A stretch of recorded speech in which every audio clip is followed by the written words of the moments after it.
Cafecito con azúcar para el secretario, Juan Pablo Carejo. ¿Cómo está, secretario? Buenos días. Buenos días. ¿Cómo sigue? ¿Cómo le ha ido? Muy bien. ¿Sí? Muy contento. Es un trabajo muy estimulante.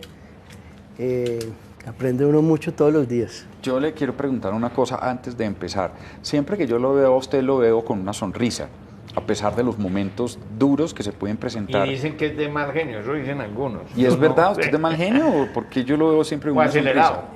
Es un poco intenso. Trato de Más no bien ser intenso. malgeniado, sí. ¿Será más bien eso? Sí, señor. Bueno, secretario, gracias por aceptar esta invitación. Hay que empezar hablando de la ciclovía de esta noche, ¿no? Es a partir de las 6 hasta las 12, que se ha dispuesto para garantizar, usted sabe, hay ciclovía nocturna, la disfrutan una gran mayoría de bogotanos, pero hay también otra parte de bogotanos que la padecen, sobre todo después desde las 4 empieza a complicarse el regreso a casa. Bueno. Sí, bueno, es una ya tradición bogotana. Tenemos 2 ciclovías nocturnas al año. Esta conmemora pues el final del Festival de Verano, las últimas actividades. Pues estamos preparados junto con el IDRD. Básicamente el esquema que se plantea es más o menos las mismas vías que tiene la ciclovía dominical, es la que se utiliza esta noche. Sí. Entonces la séptima hasta la 116, la carrera 15, un tramito de la 72, la 140, la avenida Boyacá, la 26, son algunos de 147. los corredores. Sí, señor. ¿Y sabe por qué le corrijo uno a la 140? Porque yo vivo sobre la 147. Muy Bueno. bien. Entonces son esos tramos. La idea pues para quienes utilizan el automóvil es que ojalá puedan salir un poco antes, 4 o 5 de la tarde, porque Incluso pues ya a las si 6. pueden salir a las 4. Yo no llevaría el carro. Yo tampoco. Yo trataría de utilizar transporte público. Buena decisión, Manolito. Taxi, Transmilenio, la misma bicicleta, lo que sea. Yo también trataría de no llevar el vehículo. De acuerdo. Y pues es simplemente una invitación a todos los bogotanos. Yo creo que la relación que tenemos nosotros, e insistimos mucho, esta ciudad con la bicicleta es muy especial. Y poder disfrutar la ciudad de noche en bicicleta, pues también es algo que es muy interesante. ¿Sabemos cuándo va a ser el otro día, otra ciclovía nocturna? Es en diciembre, no Todavía, tengo bien claro sí. qué día Es el cae. 7 de diciembre normalmente. Pero puede ser, no sé. Pues debe ser por el jueves, ¿no? Cae siempre es un jueves. Exacto, es un jueves. Generalmente es un jueves. Sí, señor. ¿Cuándo cae 8 esta vez o 7? Bueno, tenemos que mirar eso. Vamos a mirar aquí mientras tanto pero bueno, entonces ciclovía nocturna esta noche desde las 6 hasta las 12 de la noche. Más o menos las mismas rutas que siempre habían estado establecidas. Jueves 6, viernes 7 de diciembre. Entonces es muy posible que sea el jueves 6. Históricamente la afluencia es impresionante, por eso insistimos tanto que Bogotá es la capital mundial de la bici. En esas jornadas podemos tener hasta 2 millones de bogotanos en las vías por la noche disfrutando de la ciudad. Sí, pero bueno, va a haber un operativo para garantizar que por lo menos el tráfico de los vehículos, de los buses, del Transmilenio, del SITP, de la gente que toma el transporte público, pueda circular y pueda regresar a su destino, a su casa o ir a su destino de trabajo si le toca en la noche. Hay un operativo fuerte con el apoyo de la Policía de Tránsito, con nuestro equipo de guías de la Secretaría de Movilidad, con el equipo del IDRD. Realmente es un dispositivo bastante grande para garantizar que la ciudad, a pesar de eso, pues funcione. Y Transmilenio va a tener también servicio hasta más tarde, ¿no? Transmilenio va a tener un par de horas más de servicio para garantizar el regreso a casa. Muy bien, son las 7 de la mañana, 23 minutos. Empecemos hablando, por ejemplo, ahora que estamos hablando de la ciclorruta nocturna de la capital mundial de la bicicleta, de que precisamente el lunes pasado fue reconocida como capital mundial de la bicicleta, incluso la ONU, estuvo el presidente despidiéndose de Bogotá, el alcalde mayor, en fin. Pero hablemos de esos 10 años que cumple Bogotá tratando de implementar un esquema de bicicletas alquiladas, todos los intentos que ha habido para que esto sea una realidad. ¿Qué ha pasado? ¿Cuándo las vamos a tener finalmente ese proyecto? Muy bien. Yo creo que es importante que entendamos el alcance que tiene realmente el sistema de bicicletas. Nosotros tenemos en Bogotá cerca de unos 800.000 viajes. Vamos a hacer pronto la encuesta que nos defina, pero todas las encuestas previas están mostrando que cada vez montamos más en bicicleta, unos cerca de 800.000 viajes. Los estudios que se hicieron sobre la bicicleta pública plantea que el potencial es más o menos de 30.000. Es muy importante y creemos que podemos usar la bicicleta pública especialmente para conectar con Transmilenio, hacer como un sistema intermodal y con el metro a futuro, etcétera. Pero pues realmente el potencial y el esfuerzo grande tiene que ser para cuidar esos 800.000 viajes, para generar entonces espacios de estacionamiento en toda la ciudad, seguir haciendo ciclorrutas, pero igual pues hay un compromiso fuerte sobre el tema de bicicleta pública. ¿Qué pasó en el tema de bicicleta pública? Se hizo un primer ensayo, que fue una concesión que se ganó un consorcio colombiano-chino. Esta empresa tenía que aportar unos recursos y tenía que montar como un esquema técnico para desarrollar el proyecto y nunca lo pudo hacer. Finalmente nosotros desde la Secretaría de Movilidad declaramos la caducidad a ese proyecto. No siguió, se interrumpió y planteamos, digamos, un esquema con el alcalde Enrique Peñalosa en donde creemos que la bicicleta pública es viable sin recursos de Bogotá, porque en el anterior esquema que no se pudo cerrar, Bogotá estaba poniendo una plata. Aquí lo que nosotros estamos tratando de estructurar es una APP, una asociación pública-privada que nos permita garantizar eso.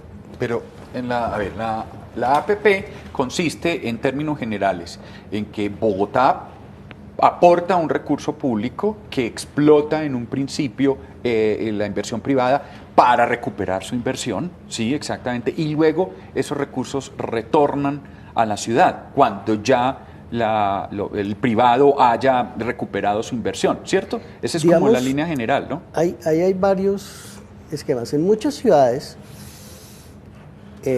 es el Estado el que pone plata. Sí. Como les comentaba, nosotros creemos que nosotros no deberíamos poner plata, la plata debe ser solo del privado. El privado lo que está proponiendo es un esquema en donde coloca las bicicletas, coloca las estaciones, coloca el sistema, hace la operación. Ahí hay un costo muy grande de reubicar las bicicletas y equilibrarlas. Sí. Porque por decirle cualquier cosa, todas las bicicletas llegan al centro en la mañana y se quedan en el centro. Entonces yo necesito poderlas rebalancear. Esos son como los costos del proyecto. Y pues lo que se plantea es que básicamente con un sponsor se pueda pagar un sponsor, una publicidad en la bicicleta y con un pago que hace el usuario se pueda pagar el sistema. ¿Y la ciudad pondría ciclovía o digamos o habría más espacios, parqueaderos, no sé? La ciudad lo que está poniendo es un potencial increíble. Yo creo que debe ser de las ciudades más interesantes en América Latina. Claro. Y va a poner su infraestructura que ya la tiene, pero no va a poner nada diferente. Claro, pero entonces, ¿qué es lo que le retribuye a la ciudad? Las bicicletas después de unos años quedan, por obvias razones, desgastadas. Sí, digamos que esas asociaciones públicas privadas tienen un esquema de negocios. Y entonces el esquema de negocios está planteado para cerrar en determinado tiempo. Sí. A partir de ese cierre, uno escoge. Usted me da su sistema y yo lo opero y puedo contratar a alguien más. O yo le digo, amplíelo a otra parte de la ciudad, digamos que eso está Se abierto. entra a renegociar. Exacto. Y entonces el distrito diría, o lo quiero yo para dárselo a otra persona o para abrir una nueva licitación, en fin, con unas mejores condiciones para mí, si quiere, en fin, o yo renegocio con usted para que haga unos ajustes que yo necesito. ¿Es eso lo que...? Ese es básicamente el esquema que se plantea. No quiere entonces, y ahí hay entonces una información, el distrito no quiere asumir eso con recursos propios, sino buscar un esquema de negocios donde haya una inversión privada que entre a funcionar y a proveer ese negocio. Exactamente. Ese es hablando también de bicis. bicicletas. Pero antes, si me va para los bicitaxis, ¿para cuándo tendríamos alguna noticia ok. para eso? Es importante contarles un poco en qué vamos. Sí. Nosotros recibimos una propuesta de una empresa privada que era... Que ha sido cuestionada mucho. Exacto, que era una Chile. empresa chilena Sí. que hacía esa operación en Santiago. Nosotros, digamos, afortunadamente siento yo que en Colombia la regulación de las APP es muy clara y tiene el paso a paso. Entonces, nosotros estamos obligados a revisar cualquier iniciativa privada, la analizamos en una primera instancia, nos pareció interesante, que es lo que se llama la fase de prefactibilidad, pasamos a la fase de factibilidad y ahí ya se hace una prueba ácida de la empresa, de la propuesta, etcétera, y de hecho uno tiene que contratar a alguien que revise en detalle la propuesta. Nosotros contratamos a la FDN. Se le pidió una serie de información a este grupo chileno y ellos no están cumpliendo. Nosotros estamos básicamente planteando la terminación de esa iniciativa. Tenemos una nueva iniciativa en cola, que es una empresa brasileña. Esa empresa brasileña adquirió la empresa chilena, esa empresa brasileña opera en 5 ciudades en Brasil, es mucho más sólida, digamos, que la propuesta que recibimos. Sí habíamos, digamos, tenido noticias de que había muchas fallas en la operación en Santiago y esperamos, vamos a volver a revisar esta oferta de los brasileños a ver si esta sí nos satisface y si tenemos una compañía más sólida, digamos, que nos Pero pueda fechas garantizar. no hay. Estamos corriendo, la idea es que nosotros tengamos sistema de bicicletas públicas en 2019 como operando. sea. Sí, operando. Bueno, ahora noticia, claro, porque es que esa empresa ha sido muy criticada en el Consejo. Sí, Exactamente. tuvimos un debate en el Consejo, los concejales son muy juiciosos, nosotros pues estábamos siguiendo también el tema, pero lo fundamental es que en el proceso de evaluación la empresa chilena no nos cumplió. Ok. Bueno, hablemos de los bicitaxis, la regulación que sacó el ministerio, ¿ya quedó en firme? Ya quedó en firme la resolución, nosotros pues estuvimos revisando permanentemente el tema porque obviamente es una problemática crítica en Bogotá, en muchos barrios, y necesitamos una normalización. Nos quedan muy buenos mensajes, realmente. Primer mensaje: cualquier persona que opere un bicitaxi debe tener una licencia de conducción, lo que antes no existía, debe ser mayor de edad. Mayor de edad, licencia de conducción. Debemos pasar en un proceso que se va a demorar un poquito, de tener un vehículo que realmente esté diseñado adecuadamente y sea seguro. Claramente se define que no vamos a aceptar vehículos con motor. O sea, nada de vehículos de combustión, motores de combustión. Exactamente, Eso no. Unos motores asistidos. Unos digamos. motores asistidos significa que usted los prende con su pedaleo, pues, ¿no? Exactamente, y eso le da un poquito, digamos, de empuje. Y digamos que el desafío que le plantea a las ciudades, la regulación del Ministerio de Transporte, es definir en qué zonas debe operar y definir un poco qué tantos debería haber, como empezar a tener esa regulación. La tarifa. La tarifa es libre, digamos que también es algo que define la ciudad. Entonces ahí es donde nosotros nos dan un año para montar, digamos, los estudios, etcétera, y tomar las decisiones sobre el bicitaxi. A nosotros nos parece interesante la idea. El alcalde siempre ha dicho que a él le gustan los bicitaxis, no los tricimotos. Y creemos que en algunas zonas puede ser un buen alimentador.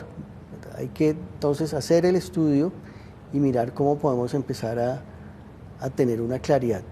¿Y tienen que funcionar como empresas? Sí, se busca que sean empresas, aunque se da una opción de que funcionen algunos como individuales. Digamos que ahí es donde yo creo que tenemos que tratar de cerrar las cosas, porque muchas de las fallas que tenemos en transporte es ese tema empresarial. Ya.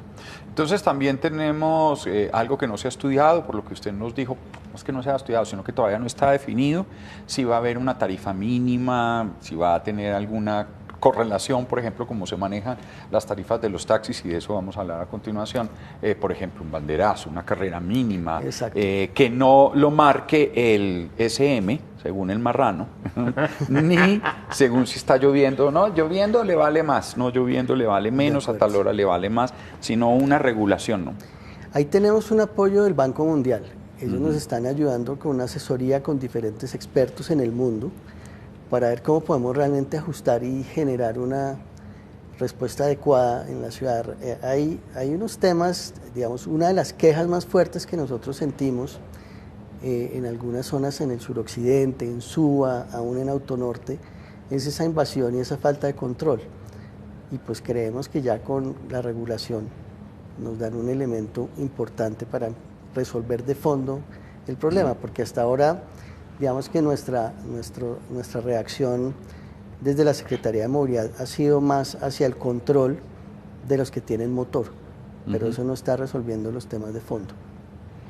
Muy bien, le estaba hablando de, compramos la palabra taxis y nos vamos para las famosas tabletas, las dificultades que ha habido para su implementación.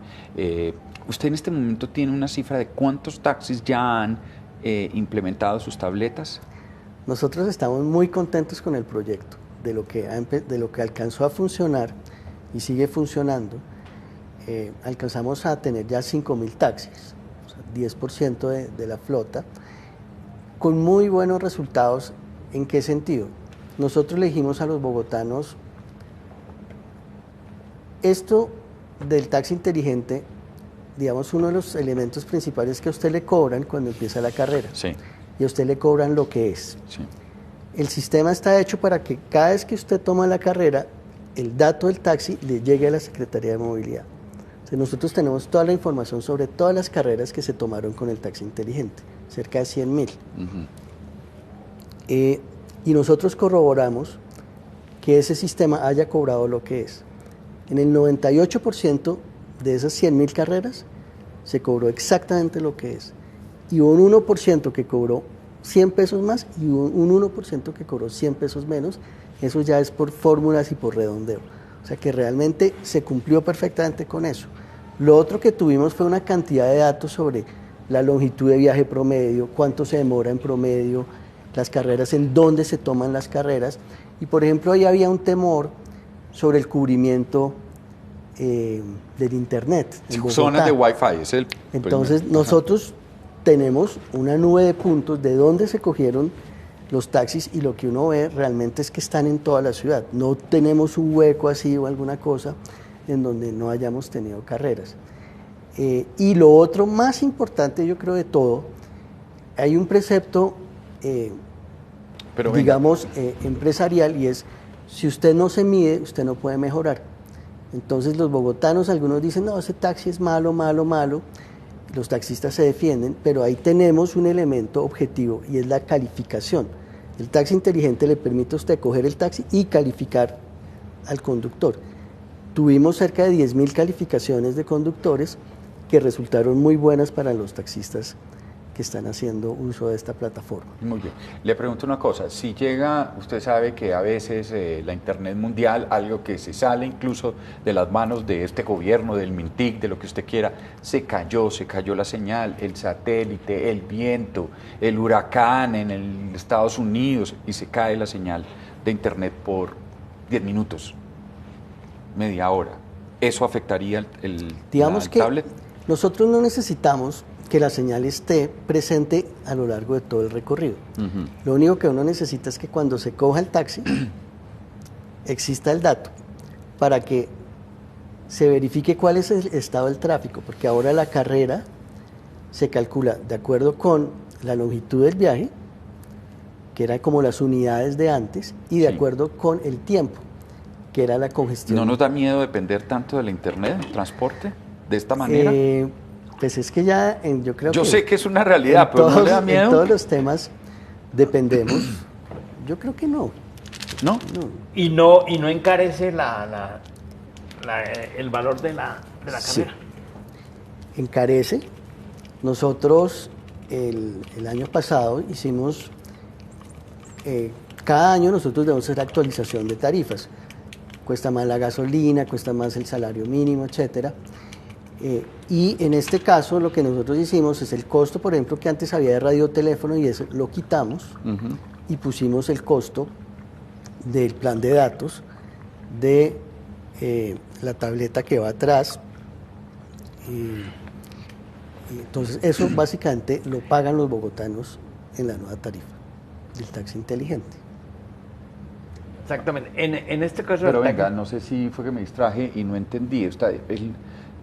Estaban hablando del taxista que tiene que comprar las tabletas. No, No, del usuario. Del usuario, disculpe, entonces sí fue que me distraje en ese momento, pero entonces le hago la pregunta del taxista, ¿quién tiene que comprar las tabletas? ¿El taxista o por qué no pedirles a las empresas de taxi que hagan algo más que simplemente registrar a los taxistas como una financiación, como un subsidio, o asumir parte de la tableta, no sé, ese tipo de cosas? Exacto, eso es exactamente lo que está pasando, y es que volvimos a dinamizar la industria del taxi. En la industria del taxi no pasaba nada, lo único que pasaba era gente quejándose de Uber, y había una pelea y no había realmente una buena relación entre los diferentes actores. El dueño del taxi lo que hacía era resignado, conseguía un conductor y le decía, tráigame al final del día tanta plata, yo no sé dónde está el taxi, yo no sé qué hizo. De hecho... Usted verá cómo se la consigue, pues a mí me trae 120.000. De hecho, el tema... Y lavadito y lleno. El tema complejo, a principio de año tuvimos unos temas de violencia contra taxistas, y los taxistas que fueron víctimas ni siquiera estaban registrados como taxistas, es decir... Sí. Nadie sabía por qué estaban conduciendo esos vehículos. Entonces ahí se está generando unas sinergias muy importantes. Usted me preguntaba, ¿quién debe hacer esas inversiones? Nosotros creemos que debe ser esencialmente el dueño del taxi.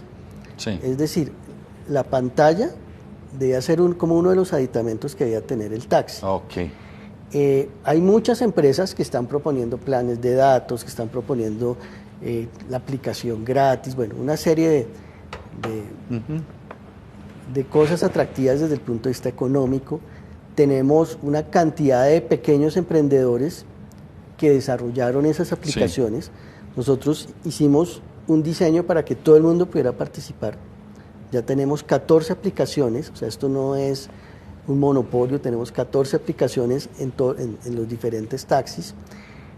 Pequeños emprendedores que se idearon cómo asegurar la tableta en el espaldar del asiento. Bueno, cosas. Eso empieza a generar también una cosas dinámica interesantes de inversión hacia la industria del taxi, que hacen que realmente usted se sube a un taxi, ve la pantalla, se siente más tranquilo, siente más seguro, siente que hay un poquito de tecnología, y que esa persona que está ahí está en una organización. Es que muchas veces lo que uno siente en el taxi es que uno no sabe realmente. Venga, y empiezan todos los medios. Es que, pues, yo que soy viejito no sé manejar una tableta. Empieza, por ejemplo, ese miedo, perdón. Eso, pues sí, esos son cambios que hay que empezar a trabajar desde la pedagogía. Sí, digamos, aquí para explicar un poquito por qué ese tema de una tableta. Nosotros lo que pensamos es, ¿por qué la gente está contenta con el servicio que en este momento es ilegal, que es Uber y Cabify? Básicamente porque lo podían pedir por celular y podían pagar desde antes.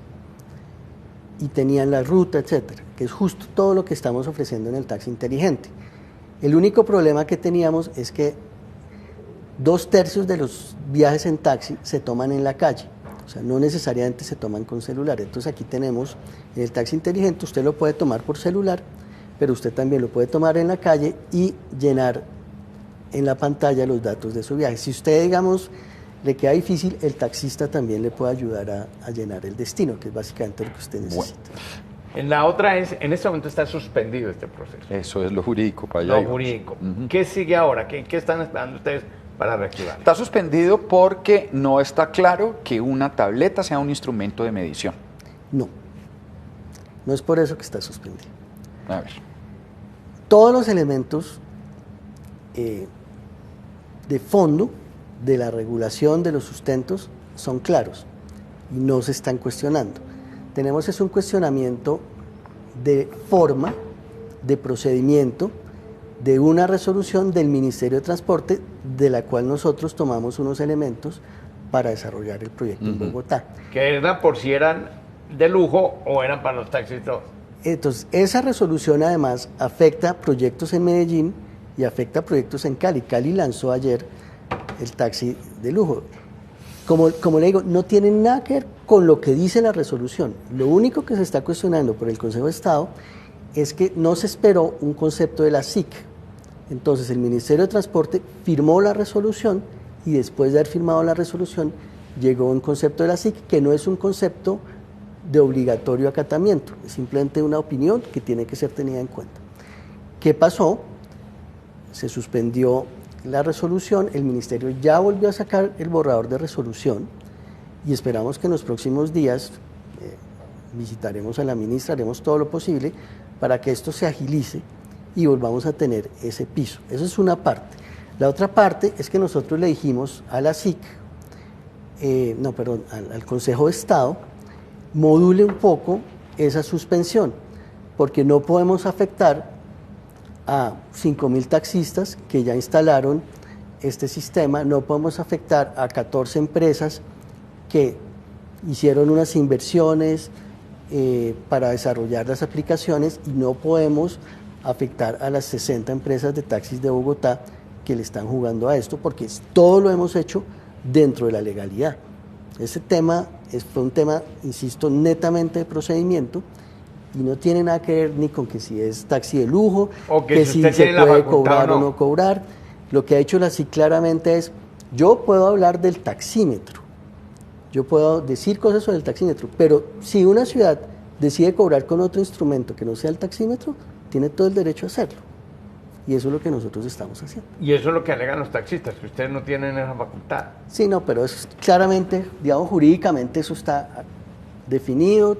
Tuvimos porque ellos han presentado derechos de petición, ellos tienen documentos donde dicen efectivamente del ministerio, de la superintendencia, nos están diciendo claramente que no se puede cobrar a través de tabletas. No, están interpretando mal la norma y de hecho pues todos esos derechos de petición, tutelas, etcétera, los hemos contestado y siempre han salido a favor de la Secretaría de Movilidad. Bueno, si le parece hablamos ahora del SITP y del desmonte de los provisionales, estas chimeneas que no ofrecen seguridad, los problemas de mantenimiento, y quiero saber cómo va ese proyecto de la ciudad para solucionar esto definitivamente. Ese es... Otro dolorcito por aquí como en el... No, pero probablemente ese es el problema más complejo y lo ha dicho el alcalde Peñalosa. Él dice que es el problema más complejo que ha tenido en su vida política, porque realmente tiene una cantidad de aristas bien difíciles. Entonces, por un lado, estamos preocupadísimos por el servicio que estamos ofreciendo. No estamos llegando a los barrios con la frecuencia que requieren las rutas, tenemos accidentalidad. Usted sabe que una de las banderas nuestras es el tema de la seguridad vial, entonces nos preocupa mucho los datos de accidentalidad. Tenemos un déficit, es decir, los bogotanos con sus impuestos tienen que pagar una cantidad de recursos importantes para sostener ese SITP. Tenemos unos operadores quebrados, realmente quebrados. Tenemos zonas desatendidas, o sea, realmente el panorama es bien preocupante. Y un poco lo que uno ve es que es un panorama que no es exclusivo de la ciudad de Bogotá.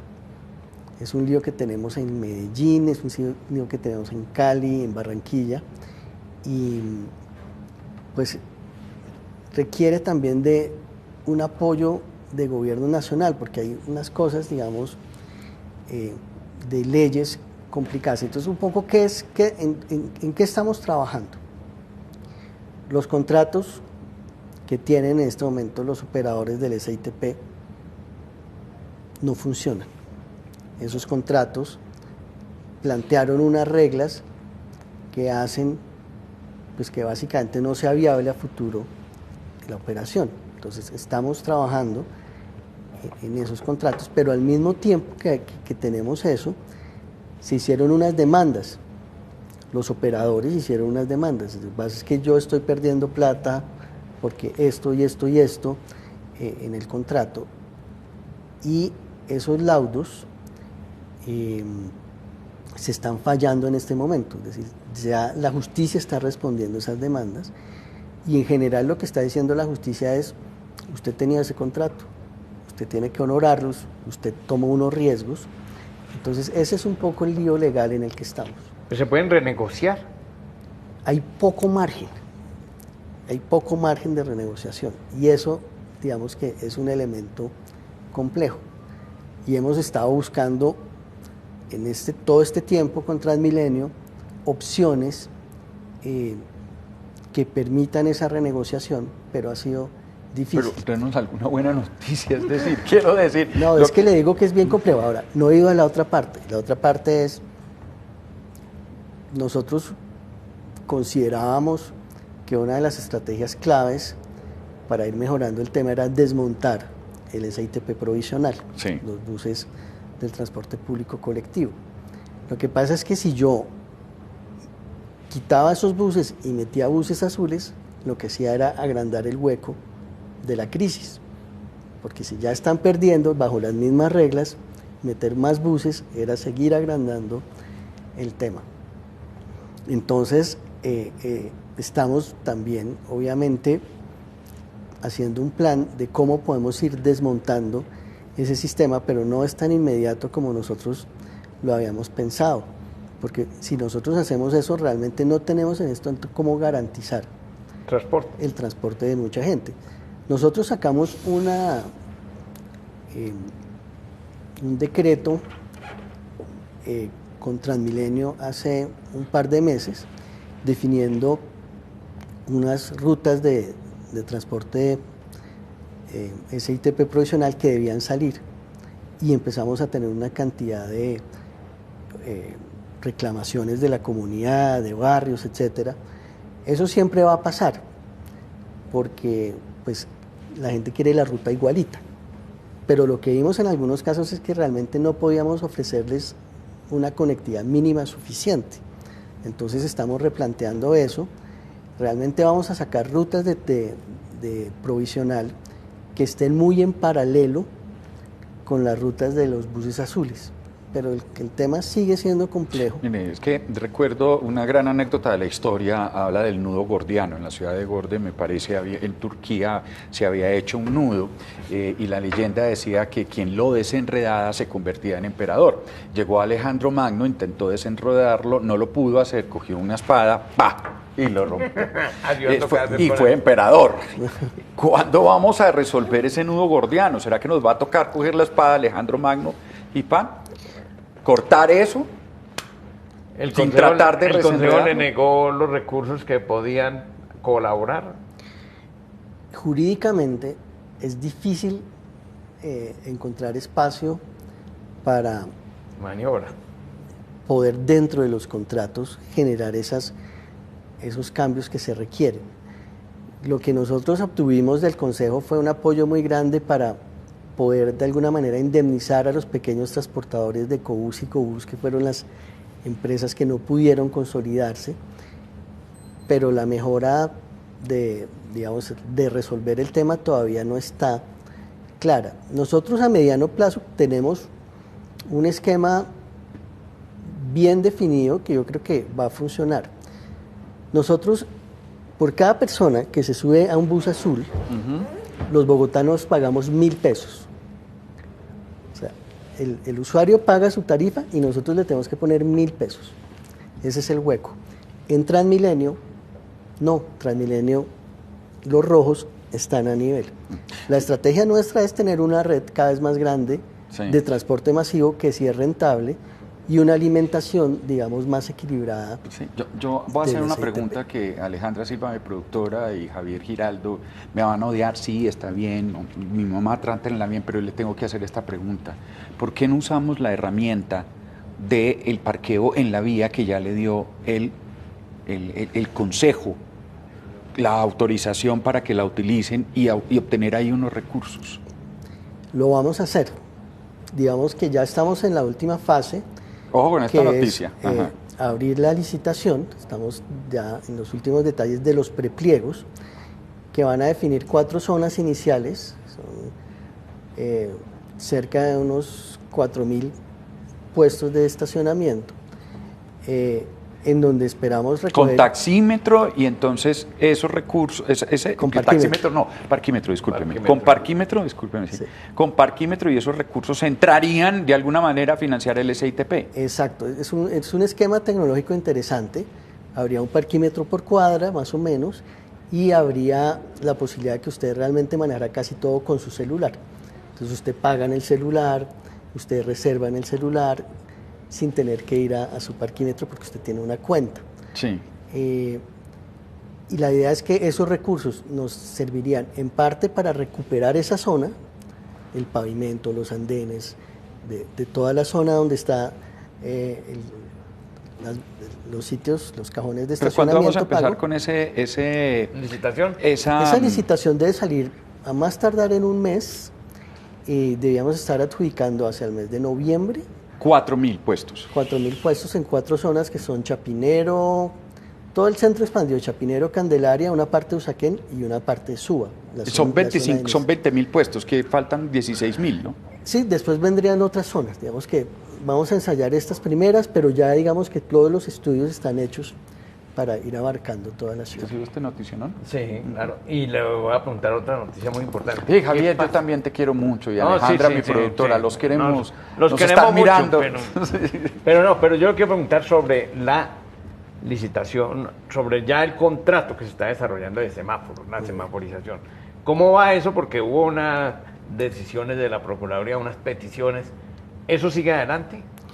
Es buena la pregunta, porque hay una inquietud fuerte y mucha desinformación. Y uno lo siente un poco en el Consejo, porque se quedan un poco con el titular.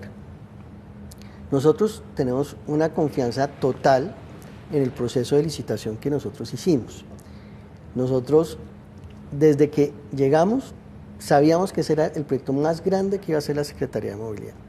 Es un proyecto que ha fracasado ya 3 veces en otras administraciones. Llevamos 10 años o más hablando de que eso era necesario. Nosotros llegamos, tuvimos una asesoría del Banco Mundial, hicimos los estudios, abrimos la licitación, o sea, todo desde el primer día para cumplir. Tuvimos una primera observación de la Procuraduría al final del proceso licitatorio. Y básicamente, yo creo que el tema de fondo es, usted tiene unos semáforos que todavía sirven. ¿Qué va a hacer con esos semáforos? Nosotros inicialmente dijimos, el que gane, toma esos semáforos y verá qué hace con ellos. Hace parte, digamos, del compromiso contractual. Todos los interesados nos dijeron, eso va contra la competencia, porque esos semáforos son Siemens, y entonces esa compañía va a tener una Monopolio. ventaja en la licitación. O ventaja, sí. Entonces nosotros dijimos, no, entonces no vamos a hacer eso. Vamos a coger nosotros esos semáforos que ya existen y veremos qué hacemos con ellos. Se los vendemos a Villavicencio, si hay obras, entonces los usamos de manera temporal. Digamos que había muchas opciones y eso, digamos, que fue la discusión que tuvimos con la Procuraduría. La Procuraduría nos pidió suspender el proyecto, nosotros lo suspendimos, le explicamos cuál era el tema y seguimos adelante. Tuvimos 6 participantes en la licitación, todos muy buenos, y pues finalmente 3 quedaron habilitados y escogimos este grupo que era Sutec Siemens, que era un grupo que además le estaba ofreciendo como 30.000 millones de pesos menos del valor del presupuesto oficial. Entonces, digamos que se escoge, insisto, con toda la tranquilidad desde la Secretaría de Movilidad que hicimos las cosas bien, y nos llega una denuncia, ya cuando habíamos firmado el contrato con Sutec Siemens, sobre los documentos que había llegado Sutec, que es una firma argentina, en la licitación. Básicamente la denuncia, que resultó ser un anónimo, planteaba que los estados financieros con los que se han presentado no eran avalados válidos, legales. sí, no eran válidos, por un lado, y segundo, que puedan ser falsos. Eran como los dos elementos. Nosotros atendimos, obviamente, la solicitud, porque llegó además a todos los entes de control, y la Procuraduría nos solicitó suspender el inicio del contrato. O sea, el contrato no tiene acta de inicio, el de semáforos. Nosotros hicimos dos cosas. Primero, indagar ante todas las autoridades. La Cámara de Comercio, entonces aquí varios dirían, pero usted, Secretaría de Movilidad, ¿por qué no chequeó adecuadamente esos estados financieros? Lo que decía nuestra licitación, digamos, lo que es usual, es que uno ya toma los estados financieros del RUP, del Registro Único de Proponentes de la Cámara de Comercio. Es decir, nosotros no lo chequeamos, sino que los tomamos directamente de ese registro, indagamos con la Cámara de Comercio, ellos nos dijeron que ellos habían hecho una revisión estándar que ellos hacen y que no encontraron anomalías. Le escribimos a la Cancillería para que nos ayudara con las autoridades argentinas para tratar de definir si estaba adecuadamente resuelto el tema de los estados financieros. Nos comunicamos con la Fiscalía, le pusimos en conocimiento el tema a la Fiscalía y eso, digamos, por un lado. Lo otro que hicimos fue abrirle un sancionatorio al consorcio, preguntándole, digamos, sobre esos documentos. Ellos nos contestaron una cantidad de información importante, pero realmente nunca queda claro si esos documentos son falsificados o no son falsificados, no queda claro si son suficientes o no son suficientes. Entonces, quedamos un poco con una encrucijada, porque por un lado yo tengo que asumir, hasta que la justicia no me diga nada diferente, una presunción de inocencia. Y por otro lado, pues tengo, digamos, unos elementos que están en análisis. Entiendo. Esa es un poco la situación hoy, que nos bloqueó el tema. Nosotros estamos explicando esto a la Procuraduría y estamos viendo a ver cómo podemos reanudar el proceso. Pues son las 8 de la mañana, 3 minutos. Muchas gracias por haber aceptado esta entrevista, esta conversación. A Javier, nuestro director de emisión. Muchas gracias. A Alejandra, que nos decía pues que ya teníamos que entregar para seguir con otra parte del programa. Muchas gracias, pero es que coger a este hombre es más fácil. Le cuento con un sirirí al vuelo con la mano. Exactamente, la agenda de este señor no es fácil, nos aceptó, entonces lo que queríamos hablar con él. Muchas gracias. Bueno, muchas gracias. Y vea que el tintico es bueno, ¿no?